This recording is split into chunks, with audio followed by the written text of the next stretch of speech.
Welcome to People Doing Good for Others, where we praise and celebrate and hold in the light those wonderful individuals who are truly making a difference in our communities. I'm Gary York, and I'm grateful for this opportunity.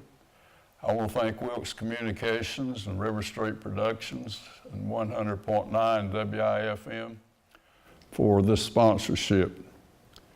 Our featured guest today is Susan Allen. She's a career educator, she's a family advocate, and a person who's vital to the welfare that we experience here in our communities, and I'm so grateful she's here. So thank you very much. Thank you, Gary, for having me. Tell us a little bit about becoming a teacher and where did you live and some of those things before you got to Wilkes County. Well, before Wilkes County, I was one of those proverbial Air Force brats. Started really young in life. My brother and I were both adopted. We were not biological brother and sister. We were adopted by a family who was in the service, each at 2-year intervals, and they kind of traveled from here, there, and yon. My folks were living in Goose Bay, Labrador when they adopted me, and were living on the island of Guam when they adopted him. And from there, they went all over the world, and we were lucky enough to travel with them and experience different parts of the world, and finally settled in North Carolina in about 1967, 1968, when my dad retired from NATO, and eventually moved to Charlotte. I went to high school in Charlotte and pursued a career in education at Gardner-Webb and my master's at Appalachian, and I've kind of just felt like it's the place to be for me. Education and children, and trying to do anything I can to make a difference. We talked about a foundation of having a servant's heart. Share that with us. Well, I think that we all have to be able to give back. We're a community here, especially in Wilkes and surrounding counties, that have much need. And many of us don't have an opportunity to share that need. And as a retired educator who everybody just laughs, I say I work when I want to, so to speak, because I don't need to exactly. I find as many opportunities as I can to try to make a difference for children and adults. And most times you don't have to ask more than once, because I feel like what I do does make a difference. Wow. And so I just keep on trying. And you were at North Middle School Yes, at the sir. end of your career? Right. I retired teaching 6th grade social studies and science at North Wilkes Middle School. Had been there since the building opened. Was actually there laying tile and helping clean floors the weekend before it opened when we built all 4 of our new middle schools. Wow. And that was an amazing experience for me with middle school, with some fantastic teachers and team members. It made a difference. Susan Allen, several advocacies that we'll cover today. The first one is about the child abuse prevention team and Our House. So just go from there. Right. Well, Our House is an agency that's been in existence for about 33 years. It was started by a concerned group of educators who were, well, part educators, part community people, who wanted to establish a place and an agency that would help children and help protect those families. And our focus at this time is making sure that the children and the families in Wilkes are brought together, so to speak, in a safe place. Our agency provides an environment that children and parents feel pretty good with when they come, even though it's a stressful situation. Our visits that we supervise are hosted by a trained observer who will watch and observe when children come to our house and get a chance to visit with their parents because they've been placed in foster care. And that has always been an enigma to me, because we have parents who care about their children and who are doing their best to work towards being reunified with those children. And as their reunified process begins through DSS and a plan is established, they have to have visits, and they have to be established through an agency. And we are the only agency that does the supervised visits within this area. We actually supervise for Buncombe, Allegheny, Ashe, and some Yadkin County visits as well. Wow. We create safe places. Talk about that a little bit. Well, many children don't know what safety is. They know what normal is. To us, safety is a place where they don't feel stress, and they know that possibly mom or dad are not going to get angry with each other, and there's not going to be an altercation or a verbal confrontation. Many children go to school and relax once they get out of that stressful situation, or will share to the teacher, man, it feels so good for somebody not to be yelling or something. And it's just, they come into our house, and it is a house. It was the old Pete Kulinek house, Right. and they have allowed us to use that building. It has what we would call bedrooms, an upstairs, a living room, a dining room, a kitchen, and we have 4 rooms that we can host those visits. Many parents do birthday parties there. Some of them will bake cookies with their children. We've got a fantastic refurbished backyard that was just finished with our Scout project. I guess it was last week with a little bit. They put in a new swing set, new mulch. So it's just kind of like going maybe like to grandma's house or something. Wow. It takes all that stress off, and they know they're safe. It's amazing. The United Way plays a key role in our house. It does. We are definitely a United Way partner, and if it were not for the United Way, we would have a very difficult time maintaining our staff and our existence. That's good. To create a safe, positive environment, you say a lot of times children just don't know what safe means? They know what normal is. Normal is. Yeah, they know what normal is. Okay. But if you've never lived in a situation where everybody sits at the same dinner table and people talk calmly to each other, and it's not grab a bowl here and run in front of the TV or grab to the room or do whatever, and somebody's yelling at each other or fussing at each other. Wow. That's normal for a lot of them. My goodness. We also train parents. Right. Talk about that a little bit. We do. We have a parent educating class where part of their plan is to go through this 6-week class that teaches them how to deal with stressors and behaviors of their children, which will enable them to finish up that case plan that DSS has established and be one step closer to getting their children back. Tell me about all children want to go back home. Well, that's something that I learned very early on in my experience as a guardian ad litem and as an advocate at the Child Abuse Prevention Team.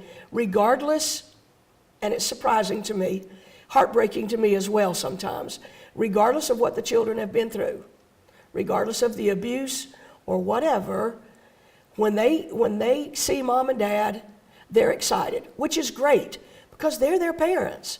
But when it gets down to the end and mom and dad are not doing what they're supposed to do, are not making it easy for the children to be reunited as a family unity, those children will still tell you, I still want to go home. I still want to be with my mama and daddy. And I have heard those children been asked before, why? Because they're my mama and daddy. And so as a community and as an agency, we have to do all we possibly can to make that family unity strong so that those children can go back to a safe place. Do you have a lot of volunteers there? We have volunteers who come in frequently and who will help maybe answer the phones or find out the needs of our agency. This young man who did the Scout project actually came in with diapers. He and his church group came in with diapers and was telling me, he said, I'd like to do my project here. And so he asked what he could do, and I said, well, come here and let me show you. And I showed him the backyard, and I said, this needs to be fixed. And so he took it on, and it's been fixed. Wow, how wonderful. Special Olympics, near and dear to your heart. Let's talk about let's go there right now. Well, Special Olympics is probably one of the longest reigning agencies that I've had in my life. I became associated with special needs children in January of 1972 when I was a student at Gardner-Webb. I met a young man by the name of Michael. He was 8 at the time. He was in a PE class where he was having some difficulties functioning. And part of my little internship, as Gardner Webb called it, was to stay by Michael's side and work with him and try to help him through the struggles of trying to stay on the little balance beam. Nothing really difficult for you or I, but definitely difficult for a young man who had a little bit of balance issue or just was a little bit afraid of trying something new. And so I met Michael in January of 1972. He was a young man with Down syndrome. And from then on, I have been associated with either the Cleveland County Special Olympics or the Wake County Special Olympics, and most recently here in Wilkes as the local program coordinator. Now that involves bringing a team of people together to conduct the Olympics. Is that the way that goes? It does. Our current, my current steering committee is 13 volunteers. Many of them also double role as coaches. And they have to be certified, and they have to go through background checks, and they have to be trained, and they have to be recertified and retrained every 2 or 3 years in the sports that they coach. And we pull together any of the athletes or special needs population here in the community who want to be a part of us, and we train in 13 sports year round. Wow. Ms. Allen, Rebecca Lakey. Oh. Let's talk about her. I met Rebecca Lakey when she was a 6th grader at Central Wilkes Middle School through her mom. And she was very interested in the time. She came to her first Special Olympics event and she just fell in love. And so she has been with our steering committee. This is her senior year, so this will be 7 years. And she is our, I call her our liaison to Wilkes Central High School for the last 4 years, because she handles everything over there that needs to be done to get ready for the County Olympics, which will be held May 4th in about 3 weeks. Yep. And that kind of spooky, that I just realized that's 3 weeks. You know, we're looking towards getting about I've got about 385 registered that are coming that day to be there. Athletes? Yes, Wow. from the schools. We Yeah. bring from all of the schools Sure. together, Yeah. and they have turned in registration scores, and we will feed them for the day, and they will compete, and they have a great time. And Rebecca's in charge of coordinating between our committee and the school. She's one of the co-presidents of the Unified Champion Schools. Yeah. And we have three of our local high schools are Unified Champion Schools, which are schools that have stepped up to the plate and said, we want everybody to feel equal, be equal, and be treated equal. And so it's a group of, I think Wilkes Central's about 70, 75 maybe, who focus on making sure that they treat people fairly, everybody. And Rebecca is one of the co-presidents of that group. Wow.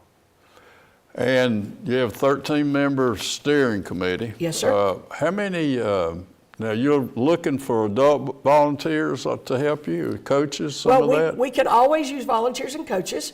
They go through a screening process. They have to do background checks with Raleigh, and they have to be, a lot of people say, I just want to work a one-day event, or I would like to come and do this, or how can we help you? Do you need this, or do you need that? And all they have to do is call. I can usually find something. If somebody's got a big heart, we can always put it to use. Call you at our house? Oh, they can call at our house, or they can just call me on my cell phone. Our house, I can get that number. That's fine. Okay. Susan Allen is an advocate, a special needs person who feels drawn to that calling that day. Let's talk about just the Special Olympics day when everybody comes together. Well, it starts very early at Wilkes Central. Brandy Sappington and Adam Furr, who are the staff people there, are usually there about 6 o'clock. Now, I'm good, but I'm not quite that good. I roll in about 6:45, and we set up the entire football field and softball field, and about 8:15, 8:20, the buses begin to arrive down the ramp, and the Wilkes Central folks are there welcoming the athletes and welcoming the students from all the schools, and they unload, and they find a place to go around the field that's going to be their little section where they stay for the day, and then we've got people from the community to come, and then about 8:45 or 8:50, everybody lines up, just like in the big guy Olympics is what I tell the kids. Really? They line up by delegations, they have their school flags, and they do a march. around the stadium and then into the field, and then we literally light a cauldron. Several years ago, North Wilkes High School students built a big cauldron, and that cauldron is lit with an official torch that is fire-bearing as well. Wow. And so you recognize some folks that maybe have been with you the whole time, some of the athletes and things of that nature? We recognize them, we call on them, we let them take various parts in the program. It's a day when, as long as the weather's good, it's a day when everybody leaves there and we just think that it's great being together. Everybody wins. Oh, of course, there's no losers. Way to go. Let's go back and tell about the Schreiber family and 50 years ago starting the Special Olympics. Well, this is the 50th anniversary of Special Olympics. Eunice Kennedy Schreiber started with a little playground type activity competition, sports competition in her backyard. In 1968, it was like a backyard playground, and she was doing some stuff, and she was determined, probably stronger than anybody I've ever seen, to work with so little to start.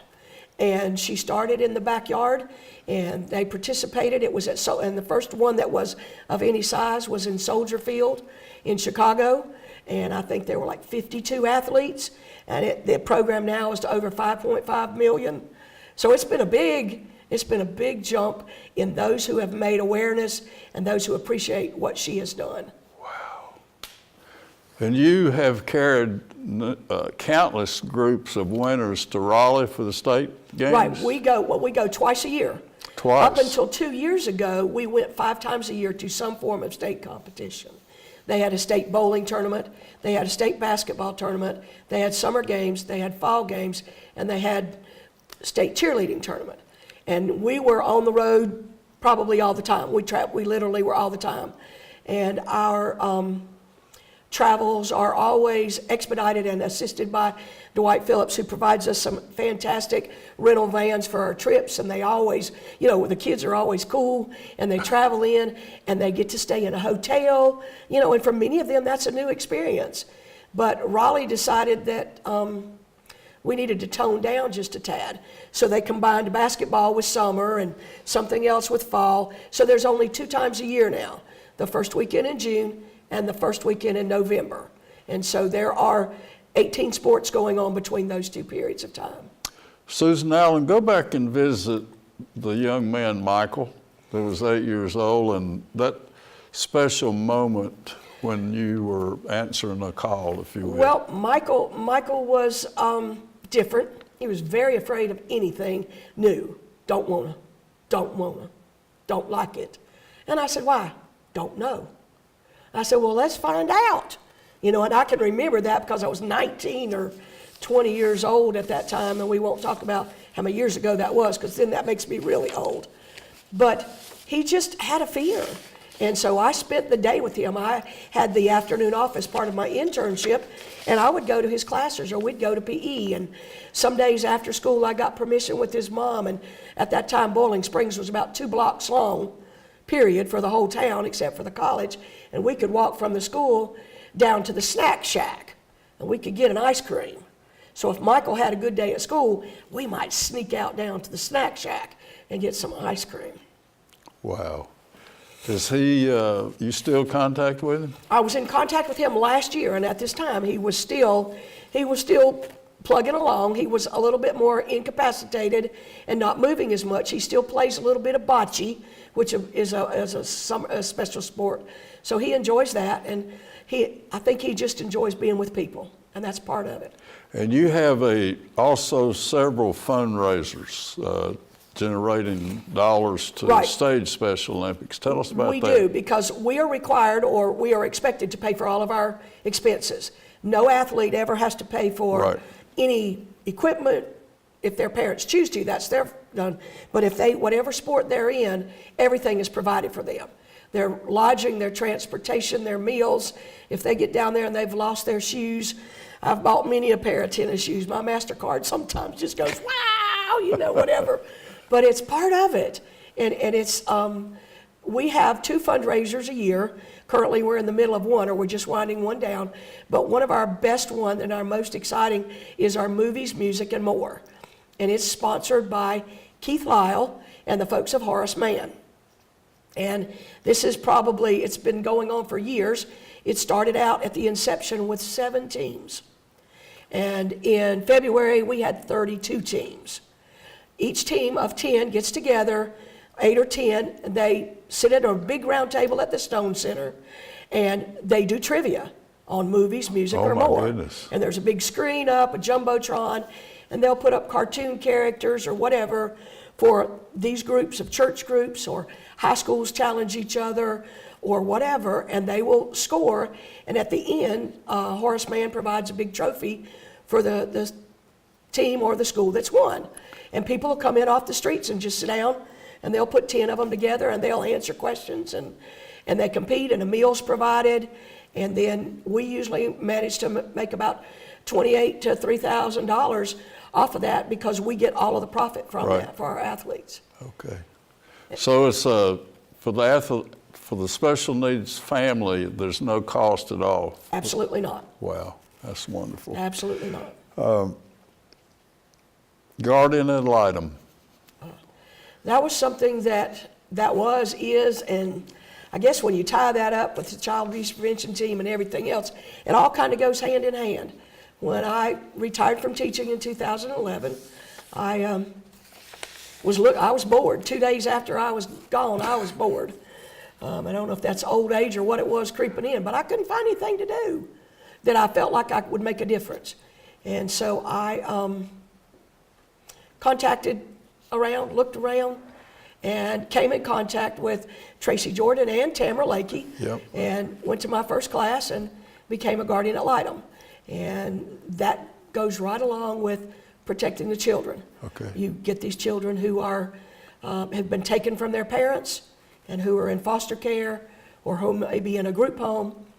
Somebody's got to speak for them. Yeah. Somebody's got to make sure that the things that matter to them are being heard by a judge and those people who are going to determine their future. Susan Allen, in court, when all of you come together, and you said you might spend 4 hours a month maybe, paint a picture of that, of kind of what might happen. Each month you're asked to check in on your athlete, on your client or athlete or whoever they are. You're asked to check in with them and make sure that they're doing okay, which involves going to their house. Depending on where they're placed, it could be anywhere in the state. We have some in Virginia and some in South Carolina as well in foster care now. So that's because we don't have enough foster homes. But we may go into that home and we may see them, talk to them. Are you doing okay? Is school going good? Do you need anything? Are you still feeling like this is a good place? You're safe here? Yes, do that. When you've checked in with that, then you type up a report. And about every 3 months, you report to the judge and the court. Everybody gets together. And social services or DSS has told the judge, the child's doing good, everything's great, this is what's happening. Mom and dad may be working on their family case plan, may be working a little slow, we may need to nudge them. And then the guardian ad litem attorney will say, well, this is where we are. Our folks are seeing this and we're seeing that, and we all work together to make recommendations for the best and well-being of that child. Now, we want to understand that those children are social services taken out of the home, Yes, put most in definitely. foster homes, and when we have a review at court, you stand up as somewhat of an attorney for the Right, for the youngster. we have been sworn in by the judge when we've Yes. completed our training, and we are considered an officer of the court. Tell us about the training. The training is 6 weeks.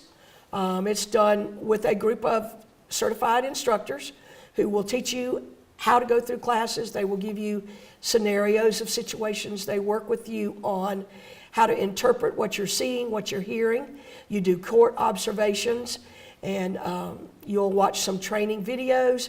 And the backup staff at the guardian ad litem is always there, ready if you've got a question or a scenario that you don't know what to do or quite how to handle. They're there to help walk you through it. And it really, if you talk about one client, one person that you take a case, it would take you about an hour to an hour and a half a month, which is minimal time. Right. When you're thinking the difference it makes in the life of a child, that 1.5 hours is nothing. And you said to me, you can't say no. We must do this now. Oh yeah, it's not something we'll say, let me think about it. It's not a let somebody else do it. It's not let whenever. It's now, because if we don't, we are hurting. Last year was a record number of children in foster care in Wilkes County. In foster care, of 240 something in foster care. And with 30 foster homes in Wilkes County, that means they have to go elsewhere. But there are also currently 337 children that need or are being used by the guardian that need to be guardian ad litems. Wow. What a gift you have to serve these families and to be such an advocate. And again, we want to thank Wilkes Communications and River Street Productions, and especially you for being a guest today. Well, and the passion you have to help. Just close with us about how God's blessed you with the opportunity to serve. Well, I think that all of us recognize that we have a gift sometimes. Many of us have a harder time finding it. Mine's the gift of gab. Everybody will tell you that and flat out. Don't get me started unless you want me to tell you all about what I do. But I think that the more people learn and the more they find out about the agencies and the availabilities of what's happening in Wilkes County or how they can help, it makes it easier. So I'm not afraid to go to this person and say, let me tell you what I do. Or I have run into a couple of retired teachers and I've said, what are you doing now that you're retired? And they go, nothing.